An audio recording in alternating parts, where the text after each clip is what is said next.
Rádio Piauí.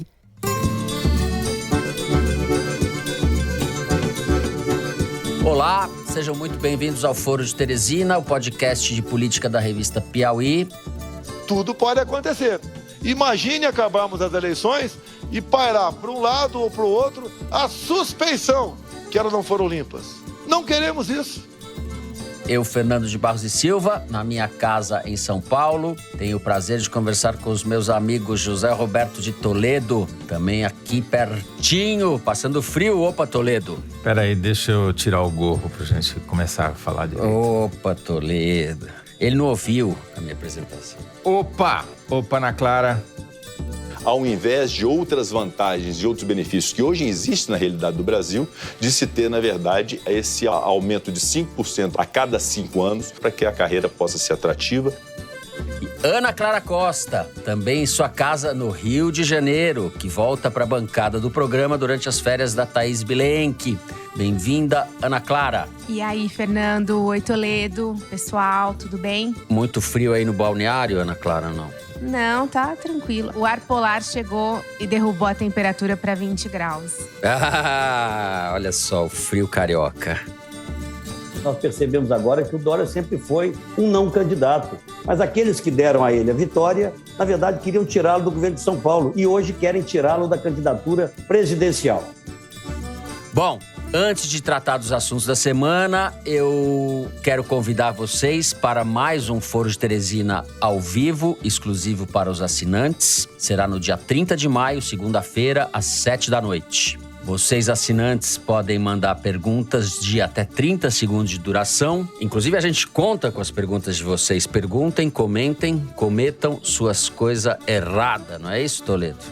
A gente vai colocar um link na página do Foro de Teresina, por enquanto. Depois a gente coloca com mais destaque na capa. Mas para aqueles que já quiserem ir se adiantando, o Marcos Amoroso, que está aqui, já está com a missão de colocar esse link para as perguntas na página do Foro de Teresina, no site da Piauí. Muito bem, 30 de maio, segunda-feira, 7h. Convite feito, vamos aos assuntos da semana.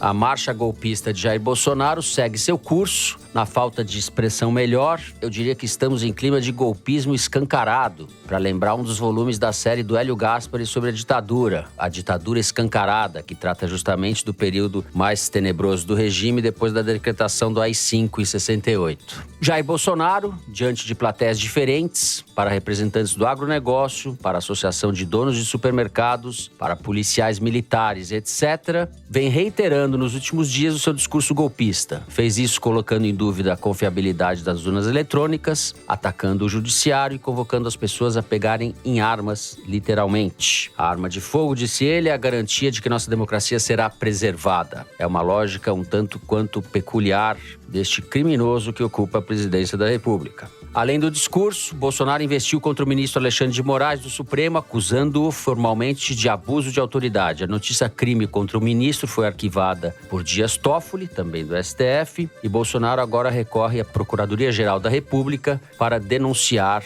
o seu ministro preferido. O roteiro é cristalino: desacreditar o processo eleitoral, atacar a cúpula do judiciário e incitar a população a reagir, inclusive com armas. É um pesadelo que só piora de semana a semana, em boa medida por causa da apatia de muitos, da conivência de outros tantos e da omissão criminosa de alguns, a começar pela turma do Congresso. No segundo bloco, a gente vai falar da privatização do orçamento público, o chamado orçamento secreto, as famosas emendas do relator, sem nenhuma transparência nem critério de relevância pública. Orçamento secreto já é uma instituição nacional, coisa nossa como o carnaval e a feijoada. Enquanto a espiral inflacionária joga os preços dos alimentos e dos combustíveis nas alturas, a elite do judiciário articula no Congresso a aprovação da PEC do quinquênio, a proposta de emenda constitucional que pode aumentar significativamente os ganhos de juízes e de membros do Ministério Público. A gente vai comentar isso daí.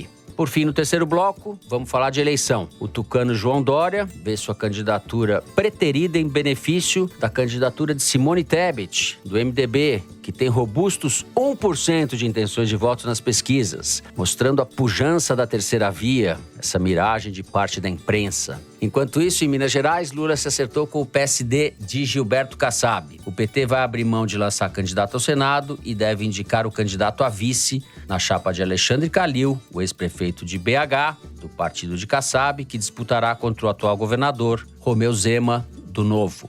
Minas tem sido e será mais uma vez este ano um estado decisivo na disputa presidencial. A gente vai comentar um pouco isso. É isso, vem com a gente.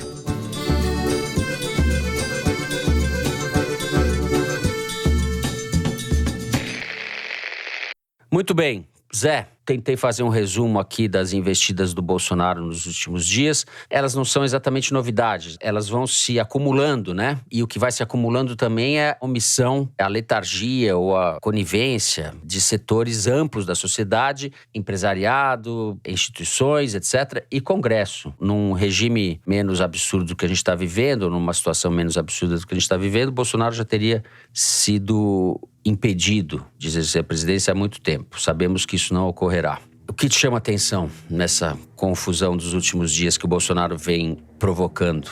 Acho que a melhor metáfora para talvez definir o que está acontecendo é que está todo mundo olhando para o próprio quintal, seus interesses eleitorais e lobísticos de curto prazo, e ninguém está olhando para a via pública. E vamos todos acabar trumbicando, como diria Chacrinha, vamos todos trumbicar, o que for, na calçada. E vamos ficar estatelados ali no meio da via pública e sendo atropelado pela motociata do Bolsonaro, entendeu? A Folha de São Paulo fez uma reportagem, tentou fazer uma reportagem muito interessante, perguntando a todos os líderes políticos, presidentes de partido, presidentes de poder, empresários, OAB, associações da sociedade civil, o que cada um achava da perspectiva de um golpe. O silêncio foi, com perdão da palavra, ensurdecedor, né? Quer dizer, todo mundo se omitiu, com exceção de alguns presidentes de partido. Nenhum presidente de associação se dignou a responder. Nenhum chefe de poder se dignou a responder. Quer dizer, alguns estão brincando de avestruz, né? Enfiando a cabeça na areia para fazer de conta que não tem problema. Outros estão achando que é conveniente, que acham provavelmente que os seus lobbies, como estão tendo muito sucesso no primeiro governo Bolsonaro, teriam ainda mais sucesso no segundo Bolsonaro. Outros estão ganhando dinheiro com isso, né? O pessoal do Arenão, o pessoal do Arthur Lira, que se apropriou do orçamento público e está com um caixa para ganhar, se reeleger nessas eleições, como jamais teve, achando que isso vai continuar.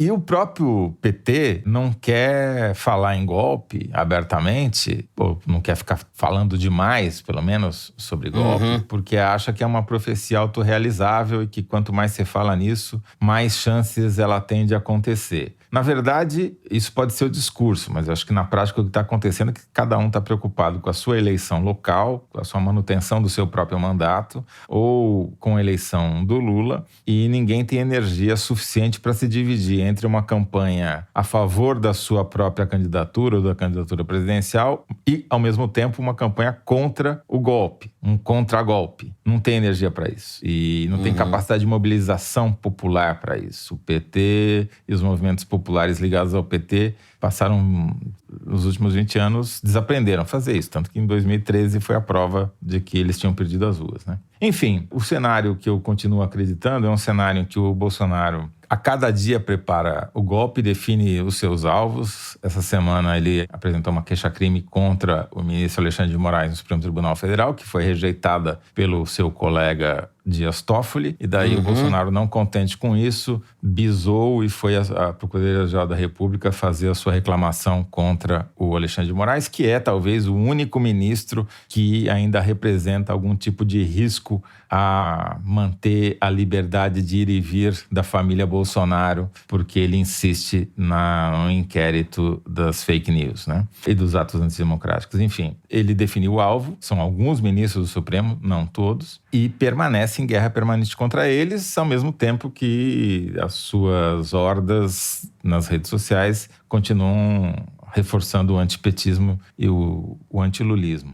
O que eu me pergunto é o seguinte: se todo mundo continuar olhando para o próprio quintal e ignorando a calçada, o que vai acontecer em outubro. Acho que a gente vai falar um pouquinho mais sobre isso no terceiro bloco, sobre as eleições, mas eu acho que essa estratégia do PT de tentar ganhar no primeiro turno, achando que é mais fácil evitar um autogolpe no primeiro turno do que no segundo, ela tem um pressuposto que eu não sei se sou totalmente contrário, mas eu tenho muitas dúvidas a respeito. Mas eu acho que a gente pode elaborar mais sobre isso, deixando até um gancho aqui, quem sabe, de algum fio de curiosidade para o nosso ouvinte. Mas quando a gente fala de golpe, eu acho que, para caracterizar bem, é mais um autogolpe do que qualquer outra coisa. Isso diferencia a situação que a gente vive da situação, por exemplo, do golpe de 64 ou dos golpes clássicos. É um autogolpe porque o Bolsonaro já estará no poder. Então não é uma questão de tomar o poder, é uma questão de saber quem vai tirá-lo da cadeira, né? E não é à toa que ele empregou 6 mil militares na esplanada dos ministérios, deu dinheiro para eles como jamais foi dado, nem na ditadura deu tanto, e está querendo dar aumento para a polícia, porque são as pessoas que podem tirá-lo de lá, à força, caso ele não aceite o resultado da eleição.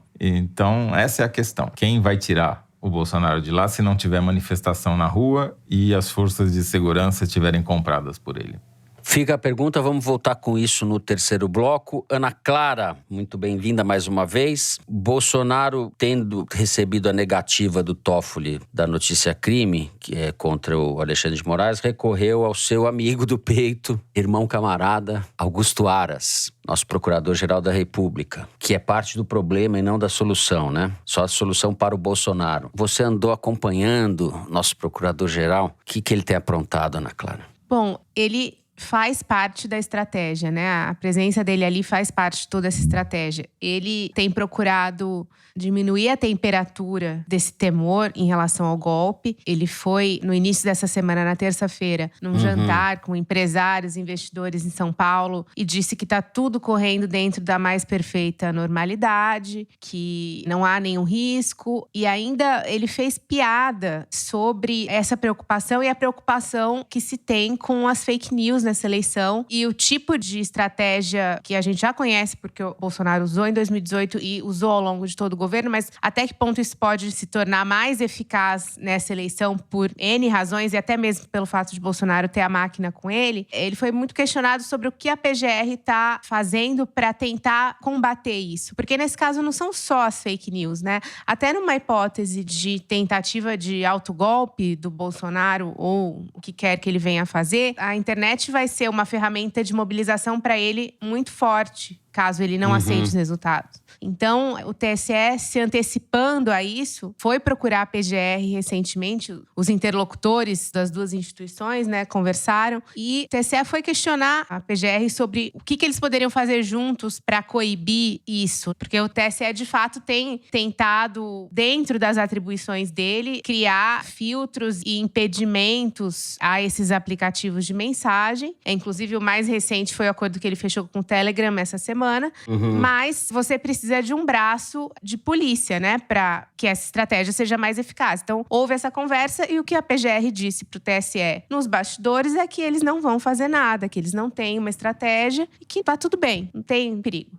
E aí, voltando um pouco para esse evento ao qual o Aras compareceu essa semana em São Paulo… De quem era o evento mesmo? O evento era daquele grupo Esfera, que é de um empresário chamado João Carlos Camargo, e que criou uma espécie de grupo de amigos, empresários, investidores, que pagam determinado valor para ter acesso a determinadas figuras da República durante um almoço, eventualmente. Quase uma confraria de convívios. Eu chamaria de grupo de lobby, mas…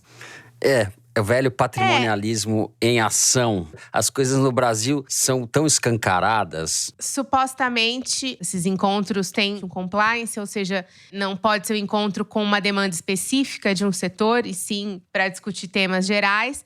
Mas, obviamente, você abre um canal de comunicação e diálogo entre o setor privado e o setor público que pode resvalar no dia seguinte para uma conversa muito específica sobre um determinado setor. E aí sim, lobby. É a antessala do lobby. Você explicou bem agora. Isso, agora eu entendi. Nesse Convescote, o Aras fez piada sobre fake news, né? Ele tentou fazer piadas eruditas ali. Ele disse que fofocas sempre existiram e que Júlio César, quando conquistou a Gália, mandou matar os fofoqueiros e não foi por acaso. Disse que Napoleão deixou vários generais morrerem no Egito e mesmo assim foi considerado herói. Ou seja, o poder da narrativa não é de hoje, sempre aconteceu, ou seja, não é uma novidade, não é novidade do Bolsonaro. E ainda finalizou com o Manuel de Barros, citando Manuel de Barros, nosso querido PGR, que disse que 90% do que dizem de mim é mentira e 10% invenção. E ele finalizou com isso para dizer que era isso que a mídia falava dele. Mas só uma observação sobre essa história que é ótima, Ana Clara, é que ele está se comparando a duas figuras históricas que não tiveram um fim muito bom, né? Napoleão e César. E o mais curioso é que nesse mesmo evento, houve empresários que durante a fala do Aras, né, porque é uma espécie de palestra seguida de almoço e tal, e durante a fala dele, alguns empresários comentaram entre si assim, ele é muito legal, fui eu que indiquei. Nossa teve esse Senhora. tipo de comentário. O prevaricador-geral da República tem veleidades intelectuais, né? Fazendo piadinha com referências históricas, citando poeta. É típico também do Brasil, esses arabescos, essa fumaça intelectual para esconder as barbaridades, né, que eles estão perpetrando. Mas o curioso, ainda em relação a esse episódio, é que eu conversei com várias pessoas que foram a esse evento, né? Inclusive pessoas ligadas ao PT, não só ligadas ao governo. E o elogio ao Aras, ele é unânime. Avaliaram a fala dele como sóbria, como correta, como uma pessoa preparada, que está muito atenta aos movimentos. Isso veio de quem estava ligado ao PT também. Então, eu acho que isso ajuda a compor o raciocínio do Toledo de que, para o grupo do Lula, também, em alguns casos, não é conveniente falar sobre esse assunto. Agora eu me pergunto… Estou com um levantamento aqui que foi feito pelo professor Cláudio Penteado, da Universidade Federal do ABC e do Observatório de Conflitos na Internet, sobre quais foram as manifestações que mais ganharam engajamento nas redes por causa dessa queixa-crime do Bolsonaro contra o Alexandre de Moraes, né? E um dos tweets que realmente pegou fogo diz o seguinte: Alexandre de Moraes, fala que eu te escuto, seu imbecil de merda. STF vergonha nacional, STF organização criminosa, STF desgraça do Brasil. Realmente, se isso fosse sobre a figura do Aras e a Procuradoria da República, substitui o Alexandre um pelo outro, será que ele estaria citando César, Manuel de Barros e o Diabo 4? Boa pergunta. Vamos encerrar o primeiro bloco por aqui. O primeiro bloco que terá desdobramento no terceiro bloco. O Toledo vai responder se questão dos primeiro turno, do segundo turno. Eu estou curioso para saber qual é o raciocínio dele. Mas a gente fica no primeiro bloco por aqui. No segundo a gente vai falar da privatização do orçamento público. A gente já volta.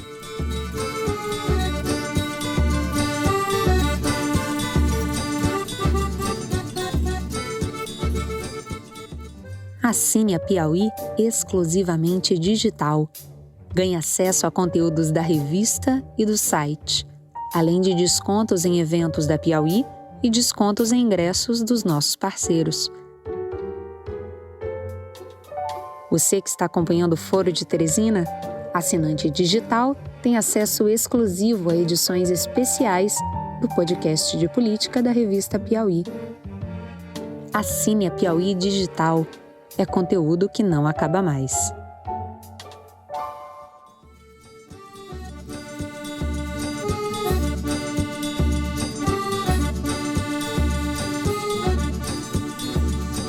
Muito bem, Ana Clara, o orçamento secreto, como eu mencionei na abertura, e essa proposta de emenda constitucional para elevar os ganhos do judiciário são demonstrações de apropriação de setores de lobbies organizados, de apropriação de parte do dinheiro público do país. Ele não sai do nada, né? Falta dinheiro para outras áreas. Você andou pesquisando aí gastos da saúde, extravagâncias da primeira-dama em sua viagem ao exterior. Por onde a gente vai começar a falar? Bom, é isso, né? Você tem o orçamento secreto que saiu de algum lugar, né? Para poder abastecer os cofres das emendas dos deputados da base. E se saiu de algum lugar, esse lugar vai ter que ser coberto, né? E é coberto, em geral, contingenciando o que pode ser contingenciado, que, na maioria das vezes, são os serviços básicos, serviços essenciais. Enquanto o Bolsonaro faz a farra da lancha no Lago Paranoá e a primeira-dama viaja para Jerusalém com o pastor dela para uma viagem religiosa que ela levou até mesmo um maquiador com escala em Paris e tudo mais. Isso sem falar cartão corporativo, enfim, se empilham, né, as extravagâncias da família presidencial.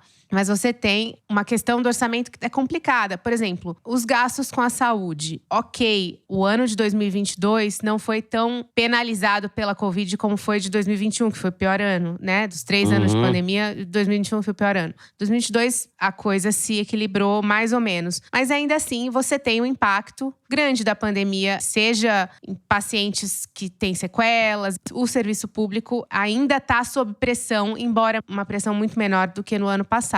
Ainda assim, o orçamento aprovado para a saúde para esse ano, que é de 151 bilhões, até maio, ou seja, até quase o meio do ano, menos de 1/3 havia sido executado, 40 bilhões executados. Até o meio do ano, num ano em que ainda há impacto da pandemia. Você tem muitas coisas acontecendo. Você tem, na verdade, a volta do uso do serviço de saúde pública. Situações que não estão relacionadas à Covid, que no ano passado acabaram sendo deixadas totalmente represadas. E você tem ainda contaminações. Você pode não ter casos tão graves como eram no ano passado, mas você tem ainda o uso do serviço público do SUS para isso. Então, diante dessa demanda, a gente tem quase no meio do ano menos de 1/3 do orçamento executado. Outro exemplo, na parte de infraestrutura, né? A gente vê o Tarcísio de Freitas, pré-candidato de Bolsonaro a governar o estado de São Paulo, dizendo aos 4 ventos que a gestão dele na infraestrutura é sem defeitos, que construiu estradas, que fez manutenção de estradas, transamazônica e tudo mais. Quando, na verdade, o orçamento do DENIT para manutenção de estradas nunca foi tão baixo. A execução orçamentária para isso também está atingindo mínimas históricas.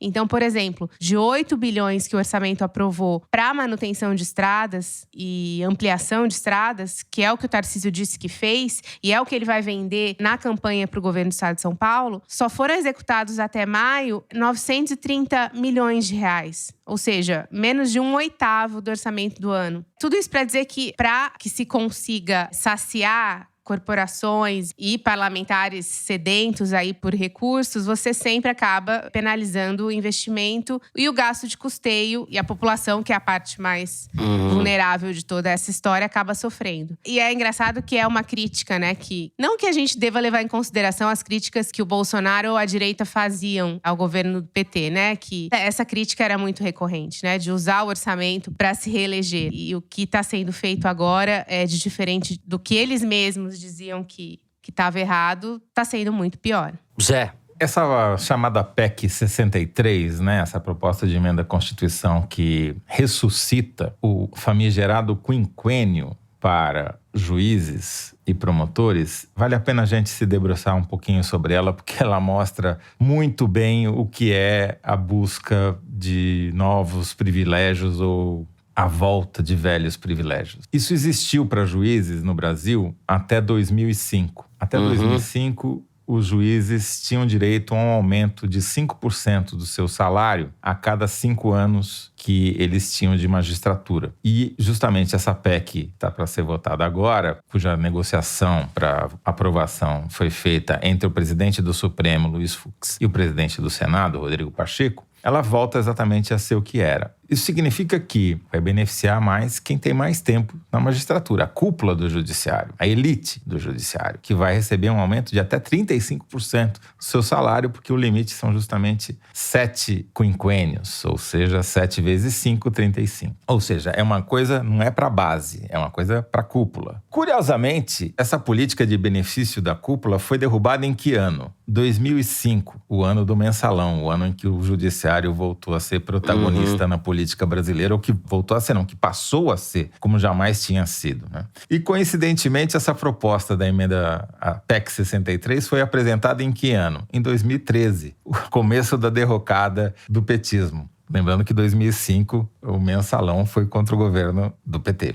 É tudo coincidência, claro, essas datas não tem nada a ver com nada, né? Mas mostra bem como é que a coisa, no final das contas, é tudo por dinheiro.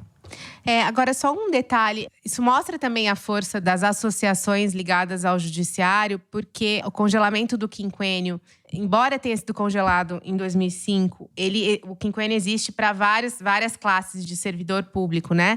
Professores e tal. E aí, você teve em 2020 uma lei do próprio Bolsonaro congelando quinquênios, licença-prêmio de servidores estaduais em troca de repasses para os estados, né? Então, você deixou muita gente sem o quinquênio e aí você faz agora uma PEC para beneficiar determinado setor que estava com ela congelada, né? É seletivo também, nesse aspecto. E lembrando que, assim, demorou para os juízes perderem, porque os funcionários públicos federais perderam em 99. Demorou muito tempo para pegar os juízes também.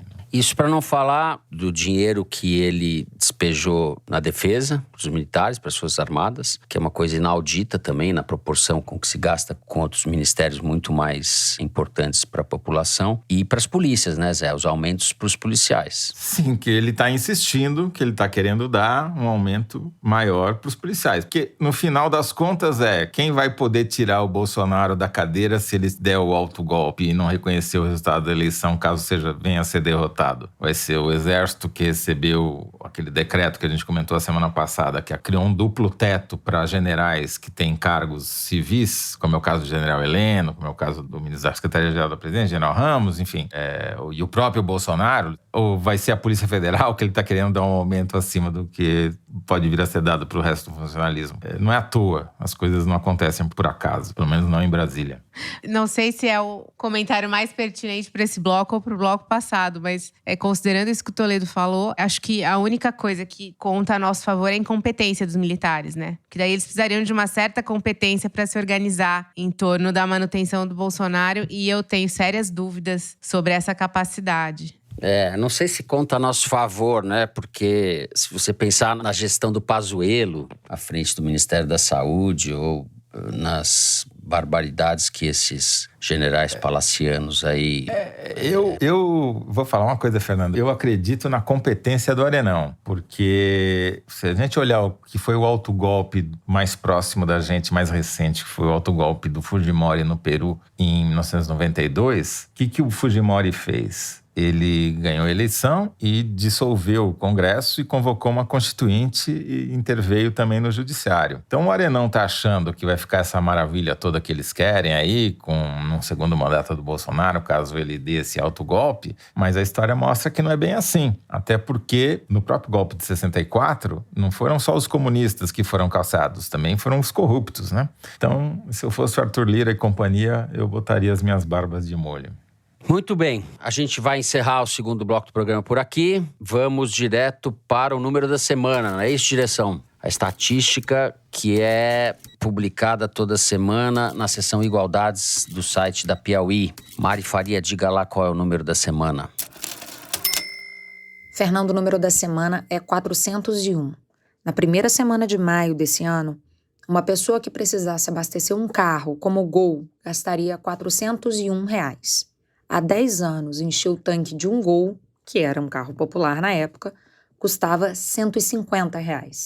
E além do preço da gasolina crescer a galope, o salário não acompanhou o aumento. Em 2012, com o salário mínimo da época, que era de R$ 622, era possível abastecer 4 vezes um Gol com gasolina. Na primeira semana de maio, agora, esse mês, um salário mínimo só encheria 3 tanques do carro. Tem uma coisa nessa Igualdades que eu acho muito relevante, que são as comparações dos preços internacionais. Porque todo mundo fala, não, porque o preço da gasolina subiu. Não, mas tem uma guerra, tem não sei o que lá, a culpa... Então vamos lá, a gente fez a conta. Nos Estados Unidos, 1 litro de gasolina custa $1,19. No Brasil, já feito... não apenas convertendo a moeda, mas usando o dólar chamado dólar PPP, que é o pela paridade do poder de compra das pessoas, com o mesmo dólar que cada um compra em cada país, ou seja, já fazendo esse tipo de ajuste, o litro da gasolina aqui custa $2,88. Ou seja, é mais do que o dobro nos Estados Unidos, mesmo ajustado pela paridade de poder de compra. Aí você fala, não, os Estados Unidos não vale e tal, vamos pegar outro país. O México. Em 2015, o litro da gasolina no Brasil custava, pelo dólar PPP, $1,66. E no México custava $1,72, ou seja, era mais caro no México do que no Brasil. Em 2022, está custando $2,88 no Brasil e $2,36 no México, ou seja, inverteu. Ficou mais caro no Brasil, subiu muito mais do que no Brasil do que no México. E no meio do caminho, o Brasil se tornou um grande exportador de petróleo. Eu não entendo como essa conta fecha. Eu realmente não consigo entender. Só para lembrar que o México é um grande produtor de petróleo também, né? Sim. É uma situação patética, desastrosa, né? Eu tô achando que alguém vai aproveitar esse momento para investir no negócio de charretes, volta de charrete para levar as pessoas de um lado para outro na cidade, né? E daí não precisa de combustível. O preço do capim acho que ainda tá baixo, Zé, para alimentar os cavalos. Não, e daí o Bolsonaro fica com essa palhaçada de ficar ameaçando trocar o presidente da Petrobras, trocar diretor da Petrobras, quer dizer, vai ficar uma festa da uva aquilo ali, né? Ou a festa do petróleo, sei lá. Só quero fazer um comentário. O Gol como carro popular, hoje, só realmente se for o Gol de 2010. Porque o Gol de hoje é carro de luxo. Tá Quem certo. tem dinheiro para comprar um Gol hoje, tá lá no 1%. R$400 para encher o tanque. Bom, tô pensando aqui, quando o jornalismo acabar, o Bolsonaro vai dar um golpe, a gente pode entrar no charretes, hein, Zé? Nesse ramo das charretes, aqui no bairro. Vai fazer sucesso com as velhinhas de Higienópolis. Serão charretes em Paris, né, Fernando? Porque parece que o plano contra-golpe do brasileiro de oposição é ir para que nem o outro, que na eleição passada é ir para Paris, né? Tá vai subir certo. muito o preço do aluguel em Paris, pode ter certeza. Tá certo. O custo de vida tá parecido, viu? Já não é mais tão diferente. Bom, a gente encerra o número da semana por aqui. No próximo bloco, vamos falar de eleição, da situação em Minas Gerais, da aliança do Lula com o PSD do Kassab, da implosão do PSDB, que a gente vai anunciando essa implosão, a implosão em 15 capítulos, né? É uma tristeza. A gente já volta.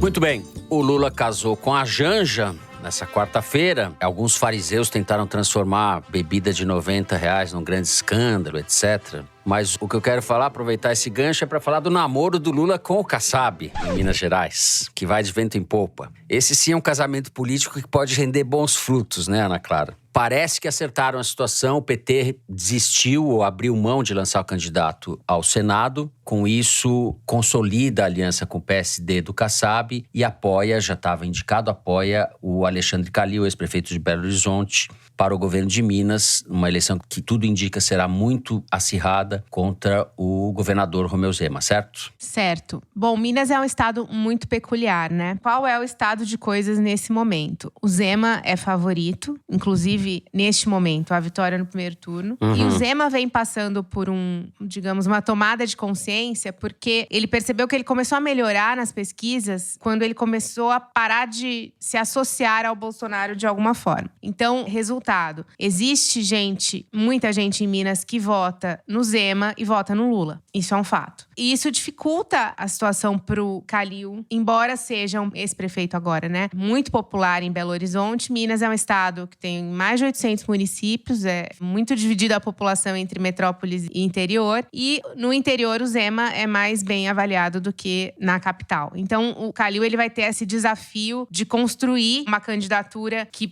pro eleitor metropolitano é óbvia, mas que pro interior ela não existe. Dito isso, pro Lula, obviamente, uma vitória do Calil é muito mais favorável, mesmo que vai ser a coligação dele.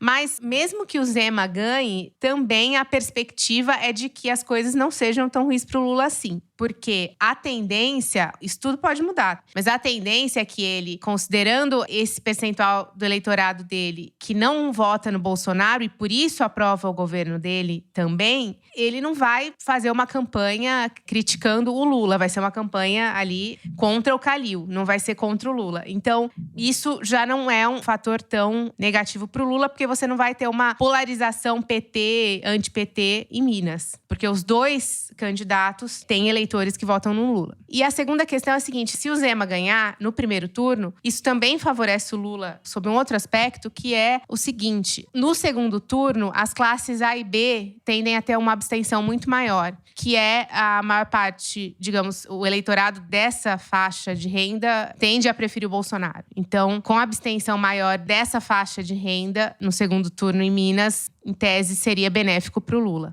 Enfim, ainda é muito cedo também para a gente vaticinar qualquer coisa. E ainda mais o Calil sendo um candidato que tem surpreendido, né? Ele ganhou inesperadamente o seu primeiro mandato na prefeitura. O mineiro conhecia em razão do futebol, mas ele não era um político. Ele foi reeleito com uma aprovação espetacular, então ele é um comunicador ali. Além de político, ele também é um comunicador. Então não dá para também dar como certa a derrota em razão das pesquisas hoje. Ainda mais em Minas, que é um estado que tem ali vai ser quente. A própria eleição do Zema foi surpreendente, né? Então acho que tudo pode acontecer. Mas falando de Minas e passando um pouco pro nacional, Minas e o Sudeste vão ser fundamentais nesse pleito. As regiões metropolitanas das 4 capitais do Sudeste são ali determinantes para a eleição presidencial. Toledo, nós vamos continuar com Minas ou vamos pro Rio de Janeiro, Toledo? No Rio de Janeiro tá aquela coisa política com P minúsculo, né? PT chantageando os aliados do PSB pela vaga no Senado, dizendo que o candidato a governador tem muita rejeição e está atrapalhando a campanha do Lula só para forçar o PSB a desistir da candidatura do Molon para facilitar a candidatura do Siciliano, que é o presidente da Assembleia do Rio de Janeiro, que é o PT. Enfim, é coisa...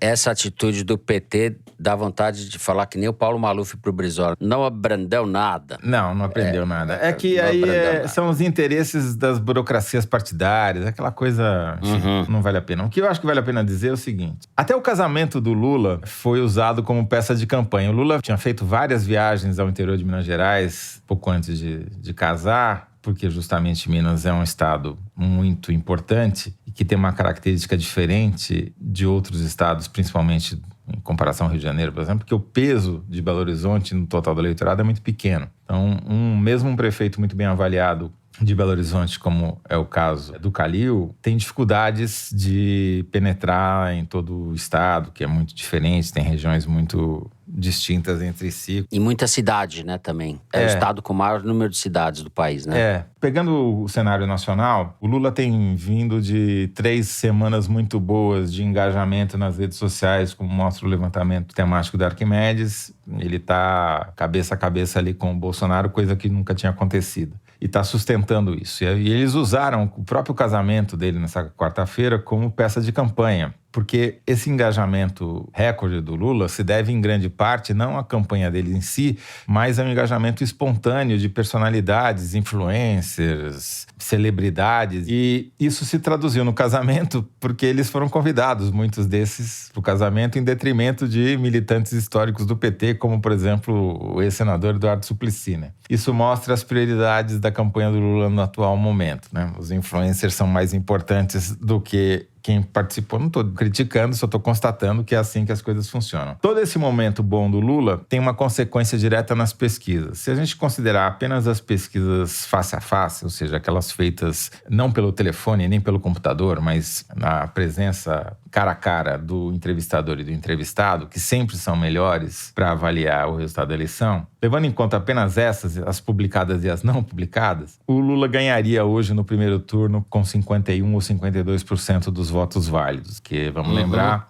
você exclui da contagem dos votos válidos os votos brancos e nulos. E isso faria com que os 40 e poucos % que o Lula tem nas pesquisas se transformassem em maioria absoluta dos votos válidos, o que, em tese, garantiria a eleição no primeiro turno, e essa tem sido claramente a estratégia do PT. Tentar levar a eleição no primeiro turno, achando que o risco de golpe aumenta se houver um segundo turno só de Lula contra Bolsonaro. No segundo turno, as projeções hoje mostram que o Lula ganharia por mais de 10 pontos percentuais de diferença, o que fica muito difícil de você dizer que houve fraude, que a diferença é muito grande, são muitos milhões de votos para você fraudar. Agora, 1 ponto percentual não é tão difícil assim de você acusar de fraude, né? Embora nós todos confiemos na urna eletrônica e sabemos que não houve fraude no período depois que ela foi implementada, o bolsonarismo vem dizendo há anos que as urnas não são confiáveis e que me parece óbvio que vai ser muito mais fácil contestar um resultado de vitória no primeiro turno por 1 ponto ou 2 de diferença do que por uma margem maior. E aí a minha pergunta é, se isso acontecer e o Bolsonaro não reconhecer a derrota, alegando que houve fraude, porque a justiça eleitoral é petista e corrompida, como ele vem dizendo, dia sim, dia também, quem vai tirá-lo da cadeira? Haverá mobilizações populares para ir na porta do Palácio exigir a saída do Bolsonaro? Vai ter influencer lá na porta da Alvorada? Ou será que os militares que receberam duplo teto, aumento salarial, 6 mil cargos na esplanada vão ajudar a tirar ele de lá? Ou a Polícia Federal, que vai ter aumento de salário diferenciado? E onde todos os delegados que mostraram algum resquício de independência foram exonerados ou transferidos. Quem vai tirar o Bolsonaro de lá? Essa questão do autogolpe é em câmera lenta, mas vai sempre no mesmo sentido, inabalada a carreira. Eu acho o seguinte, não é exatamente uma divergência, mas uma dúvida. Eu não sei responder se é mais seguro que ele saia no primeiro turno ou no segundo. Esse argumento numérico aí tem lógica. Mas o Bolsonaro vai encontrar argumento para qualquer um dos 2 turnos. Seria uma ingenuidade da nossa parte acreditar que ele não vai encontrar argumento, maneiras de dizer que o processo está sendo fraudado. Então, uma derrota no primeiro turno, ainda que apertada, e será fatalmente apertada, pode dar margem a isso. Mas, se você contesta o resultado da eleição presidencial, você vai contestar o resultado de toda a eleição, porque a urna eletrônica registra o voto de todos os candidatos, todos os cargos, deputado estadual, deputado federal, senador, governador, presidente da República. É mais difícil você fazer esse movimento quando todos os cargos estão em jogo. Eu acho que tem o interesse da classe política como um todo de que os resultados sejam reconhecidos. E olha o nível da discussão que a gente está tendo aqui, hein, Zé? A gente está tendo... Não, por isso são cenários do golpe. Minha esperança é o Arenão. E parte dele, né? O Arenão do Arthur Lira, porque o do PL do Valdemar da Costa Neto é quem vai contratar a empresa particular que vai fazer uma totalização dos votos, que vai botar em dúvida a totalização do TSE. Então, eu acho as instituições e as pessoas de boa fé no Brasil têm que estar preparadas, porque o Bolsonaro já deu todas as indicações para os piores cenários, né? Do Bolsonaro, espere o pior sempre, porque isso é o que virá. Em complemento ao que vocês estão dizendo, eu conversei com o Maurício Moura, da Ideia Big Data, empresa de pesquisa de opinião, que ele tem uma fórmula estatística para calcular a possibilidade de resolução de uma eleição no primeiro turno. Até poucas semanas atrás, isso estava em 70% de probabilidade de resolução da eleição no segundo turno. Em questão de um mês, ou talvez menos, foi para 50%. Então, esse cálculo que ele faz não leva em conta o vencedor em si, né? Mas a possibilidade de solução na primeira etapa do pleito. Ele, particularmente, continua com o call na vitória do Lula, embora por uma margem apertada, mas com uma convicção de que as forças tendem a se aglutinar nos 2 candidatos, esvaziando a candidatura do Ciro, provavelmente. E desse esvaziamento da candidatura do Ciro que depende essa vitória ou não no primeiro turno. Porque não tem de onde vir mais o eleitor do Lula que não do Ciro. Então, é a pressão sobre o eleitor do Ciro. E se ele vai se curvar essa pressão, digamos, pensando que ele talvez não tenha chance, né? Tudo indica, né, que não tem chance de ir pro segundo turno, a não ser que aconteça uma mágica. Isso explica a atitude do Lula e não dos petistas eleitores, estou falando do Lula e do seu entorno, de não comprar nenhuma briga contra o Ciro, né? O Ciro tem feito provocações e discursos muito violentos contra o Lula, em muitos aspectos comparando, igualando o Lula ao Bolsonaro, e o Lula tem procurado evitar esse confronto. Eu acho que o cálculo, aí é cálculo isso também, é de que esse eleitor venha, porque existem em vários estados candidatos e lideranças do PDT do Ciro já criticando a atitude do Ciro, já bandeando para um apoio velado ou mesmo aberto para o Lula, né? Esse movimento existe. Agora, o Maurício Moura disse que não leva em conta quem vai ganhar a eleição. Eu tô achando que é o João Dória que vai levar no primeiro turno, né, Zé? Não, o João Dória tá com grande chance de levar no primeiro turno. A gente aqui é tudo ignorante, burro, não entende nada de política. Quem vai ganhar a eleição é a Simone Tebet, que vai estourar de voto na Faria Lima e num endereço específico da Marginal Tietê, que vai ser suficiente para suplantar todos os adversários. Com o Temer de vice. Quem? Segunda. O Temer, Michel Temer de vice. Não lembro. O João Dória, coitado, na época que ele fazia concurso de bebê, neném, mais bonito em Campos do Jordão, nas férias de inverno, ele patrocinava concurso de bebê e de cachorro também. Quem ganhava, levava. Então ele falou, não pode ser assim a prévia do PSDB, tem que ser sério como os meus concursos de bebê mais bonito. Quem ganha, leva. O bebê mais bonito é o mais bonito. Ele ganhou a prévia e não estão reconhecendo a prévia. É uma coisa de louco isso. Eu conversei com o Roberto Freire, que é presidente do Cidadania, que estava na reunião que definiu ali as cúpulas partidárias dessa coligação MDB, Cidadania, PSDB e tal, definiu o nome da Simone na quarta-feira. O Roberto Freire, ele foi bem, digamos, pragmático. Ele falou assim que a não ser que o João Dória queira muito, e aí vai ser uma questão dele com o PSDB, judicializar o caso, alegando a vitória nas prévias, mas que eles, como partido Cidadania ou o MDB, não se sentem nem um pouco obrigados a aceitar o nome do João Dória, porque as prévias são do PSDB e elas valem se o PSDB tiver candidato. O PSDB não tendo candidato, não existe compromisso nenhum com as prévias. Isso foi o que o Roberto Freire disse.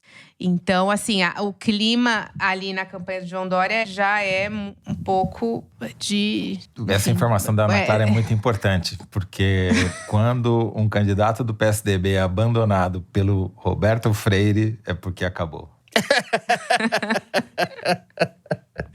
Ai. Eu não sei nem porque a gente gasta tempo. Essa é a parte para divertir um pouco. Essa parte é cômica, né, Fernanda? Essa aqui é para fazer piada e, assim, não é sério isso daqui, né? O problema de quem ganhar e não levar é o Lula ganhar e não levar. Tem mais jornalista falando da terceira via do que eleitor. Essa eleição começou como uma multipista, né? Aquela coisa assim, uma autobahn cheia de pistas. Agora tá terminando com uma estradinha sem acostamento de mão única. No caso do Dória, assim, é uma curva interessante, né? Ele, em tantos momentos, né, foi acusado de traição, né? De trair o Alckmin. De traição naquela primeira eleição para prefeito de São Paulo. E hoje ele também é traído, né? Pelo partido. É um clássico. Que é uma curva dramática que se fecha ali, né? De certa forma. É um personagem menor da história do PSDB e é um pouco simboliza menor, a derrocada do PSDB. Um cara que acabou com o PSDB. Então, menor na coisa. Trajetória do que o PSDB. Ele é a cara do PSDB hoje, mas ele simboliza, encarna a derrocada do partido e a descaracterização que se transformou.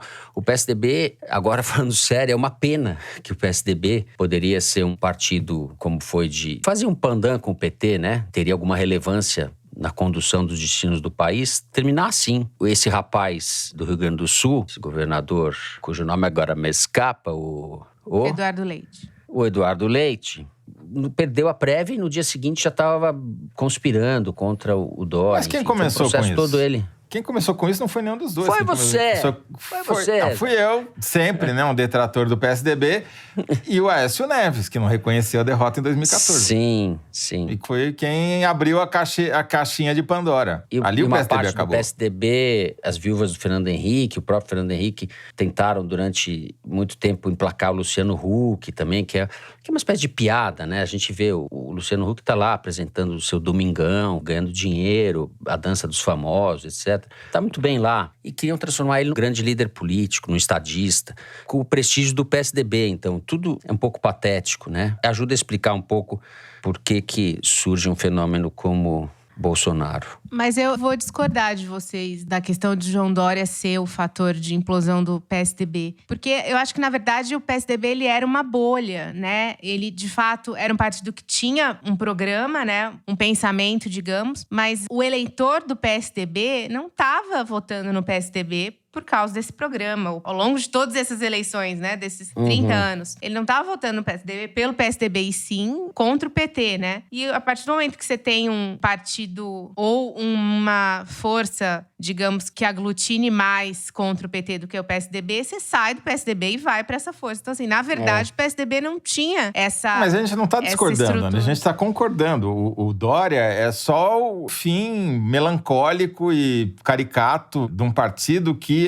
esse sim se deixou levar pelo populismo, porque nasceu como uma opção de social-democrata, com um programa muito claro e bem escrito, e à medida que foi ganhando eleições, graças ao voto de direita antipetista, ele foi caminhando junto com o que queria esse eleitorado, ao ponto de se descaracterizar tanto que virou o partido do Dória. É, sem dúvida, um partido muito importante do período democrático brasileiro.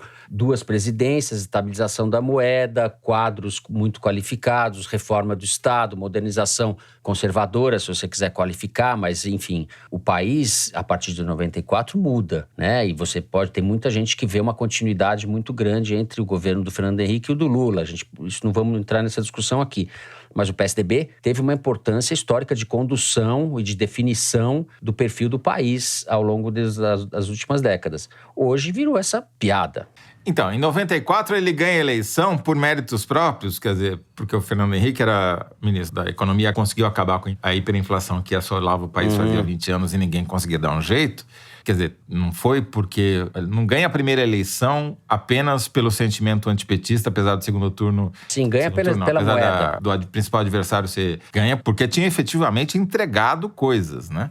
Agora, em 98, a eleição já é pelo medo, não é pela esperança, e baseada no medo da chegada do PT ao poder, e daí pra frente foi ladeira abaixo. Bom, derivamos, gostamos, fizemos um hacking aqui cheio de improviso. Foi um improviso total agora, ouvinte. Você terá presenciado aqui esse improviso total, final, hacking do PSDB. Certamente eles perceberam. Ficou um clima mais meio botequento, assim. Boteco cheiroso, já que a gente tá falando do PSDB. Boteco cheiroso. É ou não é? Bom, vamos acabar esse terceiro bloco por aqui antes que ele acabe com a gente. Vamos para o intervalo. A seguir, Kinder Ovo. A gente já volta.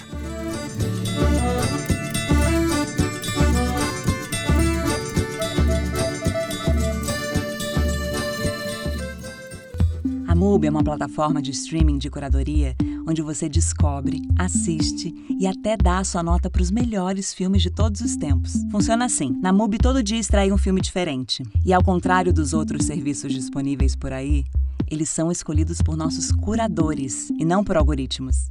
Desse jeito, você investe mais tempo descobrindo filmes incríveis do que procurando o que assistir. Experimente 30 dias de MUBI grátis. É só entrar no site mubi.com/foro. De volta, vamos lá. Kinder Ovo. Ana Clara nos deixou na última participação dela com a vitória. É isso, Ana Clara? Se estou bem lembrado. 2 vitórias seguidas. Então vamos ver se você vai pedir música no Fantástico. Vê se você vai pra terceira. Vamos lá. Vamos ver.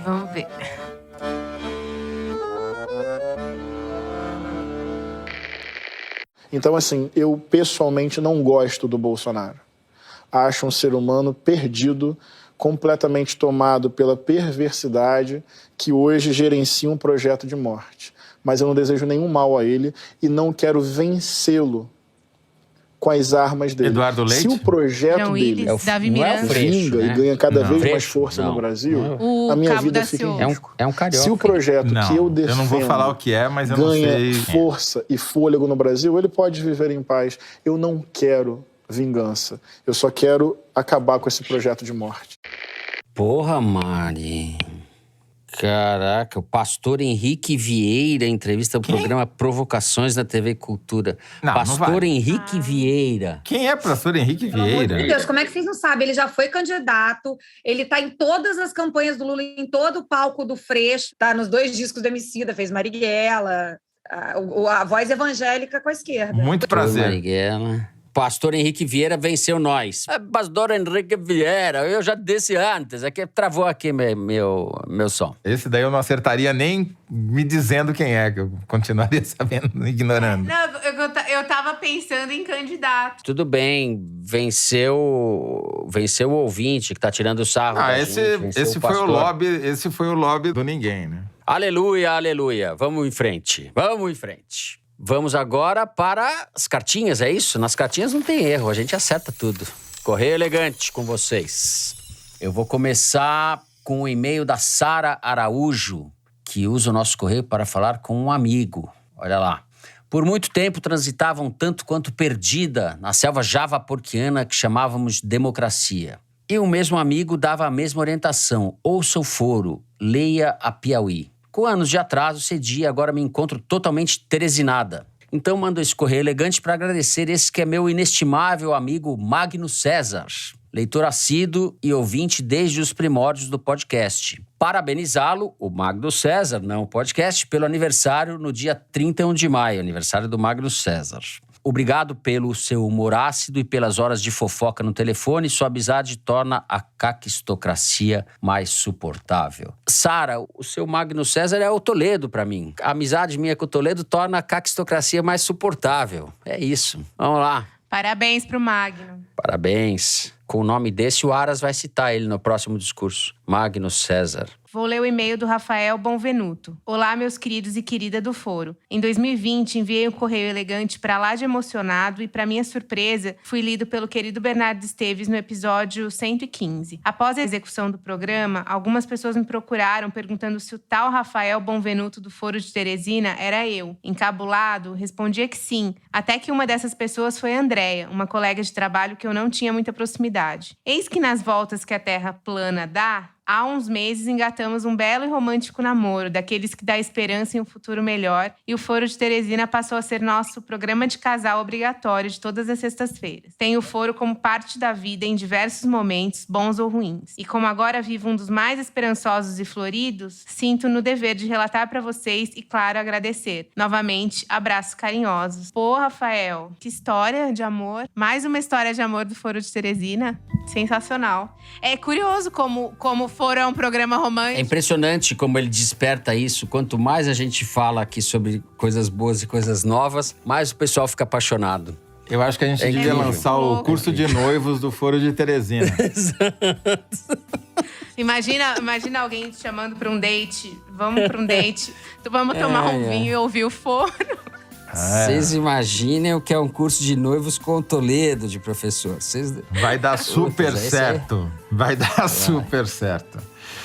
Patrocínio Paróquia Nossa Senhora da Terezinha. Vamos lá. Recebi aqui uma mensagem do Saulo Gomes Timóteo, que é uma mensagem zootécnica, eu diria. Gostaria de pedir que vocês mandassem um abraço para minha esposa Karine, veterinária, e dizer que talvez ela se inspire a escutar comigo o Foro quando souber que encontrei semelhanças entre vocês três e os nossos cachorros. Sim, os cachorros deles.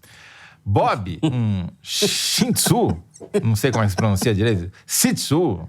Bob é o Fernando, calmo, ponderado, e que organiza as confusões que o resto da gangue apronta. Bom, não vou fazer nenhum comentário sobre esse paralelismo, mas tudo bem, vamos lá. Jasmin, sem raça definida, é a Thaís. Olho vivo pra tudo, e se alguma coisa está fora do lugar, late e avisa o mundo todo. Jaime, um show, é o Toledo. Transmite serenidade no olhar, calmo, até que chega a hora de um passeio. Aí, brota uma energia gigantesca e não tem quem segure, além de evocar os javaporcos da Grande Matão. Muito obrigado por serem faróis de razão e senso, e imagino bom senso, em meio às tempestades da ignorância. Olha, alguns comentários, Saulo. Primeiro, muito obrigado pela mensagem muito simpática. Segundo, preciso colocar você mais tempo em contato com o Bob ou com o Fernando, para você ver se mantém essas opiniões. Eu certamente não tenho a energia de um show, né? Faróis de razão em tempos de ignorância, certamente não é o nosso caso. Cuidado para não parar nos penhascos, ficar olhando a nossa luz aqui, ou falta dela. Muito bem. Gostei. Me deu até vontade de mijar no poste do Bolsonaro.